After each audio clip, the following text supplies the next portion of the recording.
Hello students, we are going to study the properties of electrical charges, positive charge as well as negative charges. अभी तक हमने कुछ property को study किया हुआ है, उसके आगे कुछ पॉइंट बचे हुए हैं जो कि इस प्रकार हैं। Taking to neutral bodies,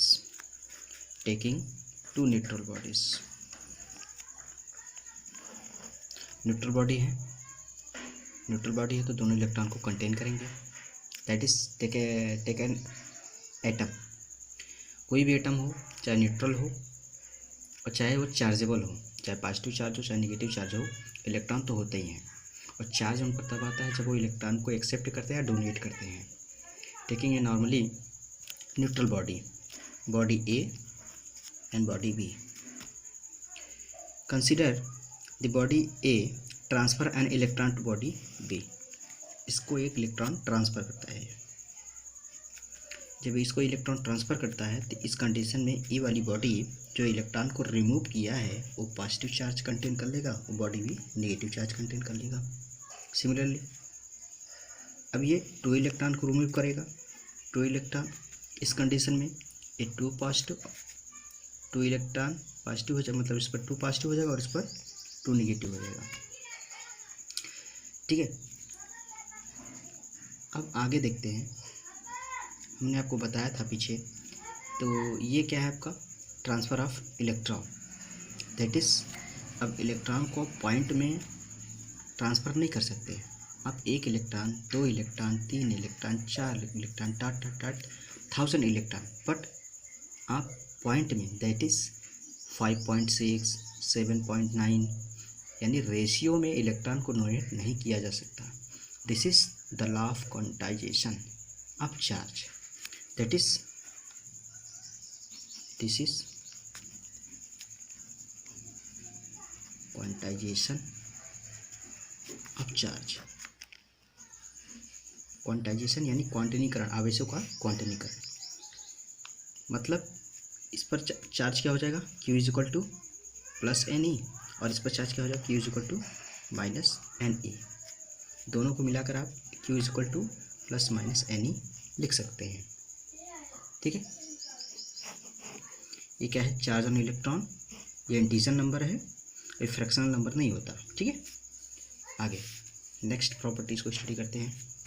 next property क्या है इसकी, consider an isolated system. Consider an isolated system and also it contains 3 type charges A, B and C. First body is plus 2 coulomb, B plus 3 coulomb और C minus 1 coulomb। अब इसमें हम कुछ कर सकते हैं। हमने कुछ किया, कोई प्रोसेस किया, रबिंग की, फ्रिक्शन किया, तो इस सिस्टम में कुछ चेंजेज आए। हमने इस सिस्टम में कुछ चेंजेस किया, परिवर्तन किया, तो एक नया सिस्टम हमारा जब मिल जाता है तो उसमें मान लीजिए A, B एंड C पे चार्जेस डिफरेंट हो जाते हैं। सपोज इस पर 5C कूलम्ब है, इस पर -2 कूलम्ब है, इस पर Q है। तो आप दोनों में कंपेयर करोगे, ये आइसोलेटेड सिस्टम यही है। हमने कुछ प्रोसेस किया और इसमें कुछ परिवर्तन हुआ, तो ये चार्ज Q की वैल्यू कितनी होगी इसे निकालना बड़ा आसान है। तो आप अपने दिमाग में, आपके दिमाग में चल रहा होगा +2 + 3 -1, +2 + 3 -1 इज इक्वल टू, ये यही आइसोलेटेड सिस्टम है, +5 -2 एंड +Q। ओवरऑल कैलकुलेशन करेंगे तो Q इज इक्वल टू आपका आएगा 1 कूलम्ब। कहाँ से आया, आपने क्या किया इसमें, आपने वही पुरानी मैथमेटिक्स लगाई। ये आपके रूल्स को लगाने का मतलब क्या हुआ, आप समझ सकते हैं। चार्ज इज कंजर्व्ड, चार्ज क्या होता है, संरक्षित होता है। That is charge not created, not destroyed, but it can be converted one system to another system. ये अनदर प्रॉपर्टी हो गई, that is electric charge is conserved. ठीक है, ये आपका क्वांटाइजेशन ऑफ चार्ज और कंजर्वेशन ऑफ चार्ज, ये exam में शॉर्ट नोट्स में पूछे जाते हैं आपके, इसको अच्छे से तैयार कीजिएगा। आगे हम चलते हैं नेक्स्ट प्रॉपर्टी पे। आपने मूविंग मास के लिए फार्मूला पढ़ा होगा, क्लासिकल मैकेनिक्स में कहीं ना कहीं आया होगा। फिलहाल ये क्लासिकल मैकेनिक्स का पार्ट नहीं है, ये मॉडर्न फिजिक्स में है। और इस फार्मूले को दिया था न्यूटन जी ने, m is equal to m not by under root 1 minus v square by c square, where ये मूविंग मास है, यानी द्रव्यमान जब गति अवस्था में हो, ये रेस्ट मास है जब विराम की अवस्था में हो, rest mass, and v velocity of mass, velocity of m, and c is equal to आपका 3 इंटू 10⁸ मीटर पर सेकेंड। ये हमेशा याद रखिए, c ऑलवेज ग्रेटर देन, मोर ग्रेटर देन v। ठीक है, तो यहाँ से आपको समझ में आएगा,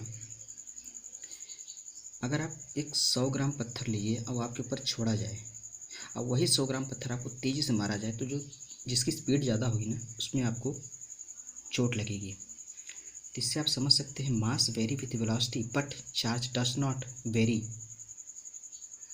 with velocity. Also charge is independent of velocity. Mass जो है वेलोसिटी के साथ वेरी करता है, बट चार्ज वेलोसिटी के साथ वेरी नहीं करता। अब जिस भी बॉडी में, जिस भी पार्टिकल में चार्ज होगा तो उसमें मास होगा। Charge is also related with mass, but charge does not change with velocity. Charge जो होता है, आवेश जो होता है, वो वेग परिवर्तन के साथ नहीं बदलता, जबकि मास बदल जाता है। यहाँ तक हमने प्रॉपर्टी को स्टडी किया, आगे चलते हैं। ठीक है, आगे हम कुछ पढ़ते हैं। हमारा यहाँ से अब मेन पॉइंट चालू होता है इलेक्ट्रोस्टैटिक्स का कूलम्ब्स लॉ।